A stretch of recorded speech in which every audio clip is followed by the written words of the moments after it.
Hello friends, welcome to radiant competition classes. आज हम लोग देखेंगे नेहरू के मानवतावाद पर दृष्टिकोण पर विचार, यानी कि नेहरू के मानवतावाद पर क्या विचार था, क्या दृष्टिकोण था, इसके बारे में हम लोग अभी देखने जा रहे हैं। और मैं आप लोगों को एक नोटिस दे दूं कि आज शाम से आप डीआई का क्लास ज्वाइन कर सकते हैं। शाम से डीआई का क्लास भी स्टार्ट हो जाएगा। चलिए देखते हैं आगे। यद्यपि नेहरू एक राजनीतिज्ञ थे, तथापि नैतिक आदर्शवाद में उनकी गहन आस्था जीवन पर्यंत बनी रही थी। उनके हृदय में शोषित एवं पीड़ित जन समुदाय के प्रति अगाध प्रेम एवं सहानुभूति थी। मानवीय भावना, सज्जनता एवं विवेक के गुण नेहरू के लिए सदैव पूजनीय रहे। मानवता की सेवा करना ही उनके चिंतन का केंद्र बिंदु था। नेहरू मानव जीवन के उच्चतर स्तरों के लिए जीवन भर प्रयत्नशील रहे। नेहरू मनुष्य के अस्तित्व एवं उसकी सत्ता में गहराई से विश्वास रखते थे। उनका यह दृष्टिकोण, उनका यह दृढ़ विश्वास था कि आधुनिक युग का सर्वोत्तम आदर्श मानवतावाद होना चाहिए। नेहरू के अनुसार जिस किसी भी चीज में वैज्ञानिक विश्वास की झलक मिलती है, तो वह व्यक्ति के विकास एवं उसके ईश्वरत्व गुणों का द्योतक है। इन्हीं मानवीय गुणों के कारण नेहरू कारावास जीवन में आई उदासी, खिन्नता एवं कष्टों पर विजय प्राप्त कर सके थे। उनकी अनुभूति थी कि मनुष्य को आत्म बलिदान की शक्ति अपने अंतःकरण में विद्यमान किसी दिव्य तत्व से प्राप्त होती है। उन्होंने संदेश दिया कि व्यक्ति को व्यवहारिक एवं अनुभव प्रधान, नैतिक एवं सामाजिक परोपकारी तथा मानवतावादी होना चाहिए।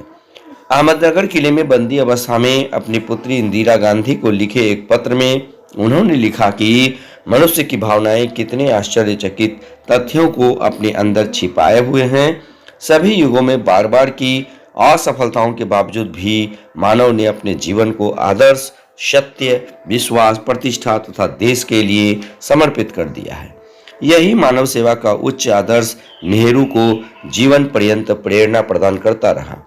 नेहरू ने अपने कार्य क्षेत्र में रोमन रॉलैंड के सिद्धांतों को अपनाया तथा उनका अनुमोदन करते हुए कहा कि किसी चिंतन को कार्य रूप में परिणत करना ही उसका अंतिम लक्ष्य है। सभी चिंतन जो कि कार्य रूप का आकार ग्रहण नहीं करते, सर्वथा अधूरे तथा विश्वासघातपूर्ण है।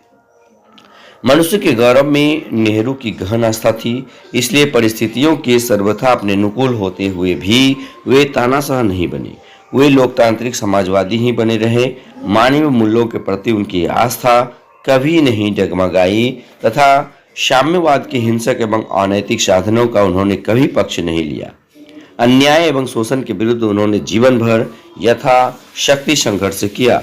नेहरू के मन मस्तिष्क में वास्तव में जन समुदाय के प्रति अगाध प्रेम था। उन्होंने रूसों का दृष्टांत देते हुए कहा था कि यह मनुष्य ही है जो मनुष्य जाति का संगठन करता है।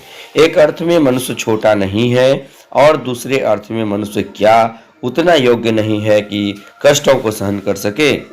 नेहरू के जीवन में ला पैसियोनारिया एक ऐसे नायक के रूप में थे जो कि सामान्य नर एवं नारियों के प्रतीक रूप में थे तथा जिन्होंने जीवन में बहुत कष्ट व दुख सहने के बाद तत्कालीन समय के तदनुरूप विद्रोह और क्रांति के पक्ष का अनुगमन किया था तथा उससे मुक्ति पाने के लिए दृढ़ संकल्प कर लिया था।